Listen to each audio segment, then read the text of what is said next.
Hello everybody, Hamp Thomas again, and no matter how much we talk about this, there still seems to be these new ads coming out talking about how great these automated valuations are. And I'm telling you guys, I don't care how much sugar you put on it or whatever, AVMs are never, ever, ever going to price real estate as good as living, breathing, licensed appraisers do. And I don't care how they do it, guys, it comes down to data. You know, the go-to word these days is data. And, you know, big data and all this stuff. Big data is the answer to the appraisal problem. Well, guess what? Bad data doesn't do us any good. And most of what big data is using is bad data. And don't get me wrong, there's nothing wrong with what the information that tax departments create, but they don't create it to use in the real estate industry. The square footage collected by tax departments is for a whole different purpose than what real estate appraisers and agents should be using.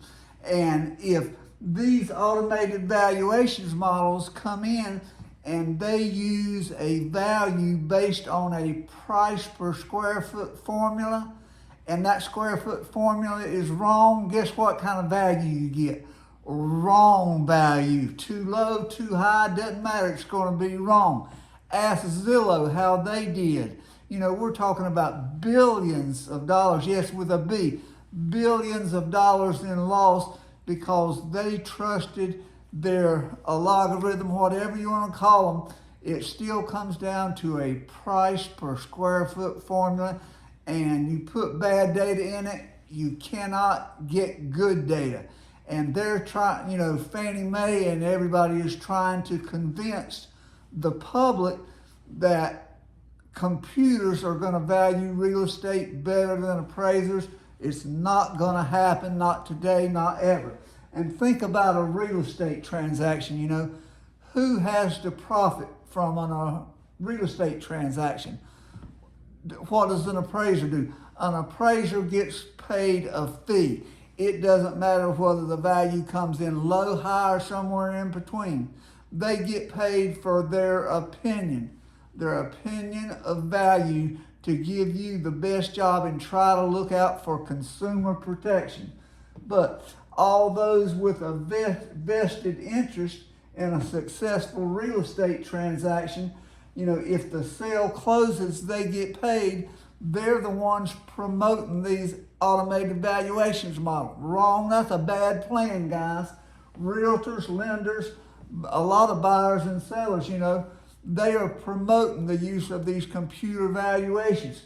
The only persons that are not dependent on the appraisal price to get paid is the appraiser.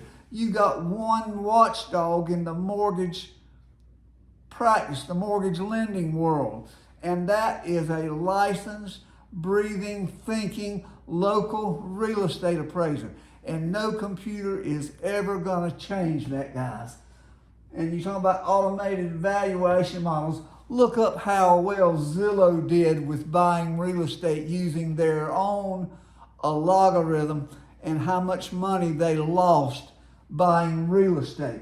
You know, if we're talking about billions of dollars, well, what about Fannie Mae and Freddie Mac? How much are they willing to risk? Risk is the key word there. Well, it doesn't really matter to them because it's only tax money. That's not real money. That's just our money. You know, it's not their own money, so they don't have to care about it. Risk should be worried about risking tax dollars, guys. You know, that's why our national debt keeps going up and up and up. You know, nobody worries about protecting tax dollars. It can be used for appraisal management companies, but it's all about an appraisal valuation model. And I always invite everyone to prove me wrong. Show us your fancy formulas, you know, and why you are better than appraisers. I dare you to take that challenge. You know, come on with me and let's put our systems side by side and see which one is better. An automated valuation model will never, ever, ever, ever replace a living, breathing, thinking, and local appraiser. Thanks for watching.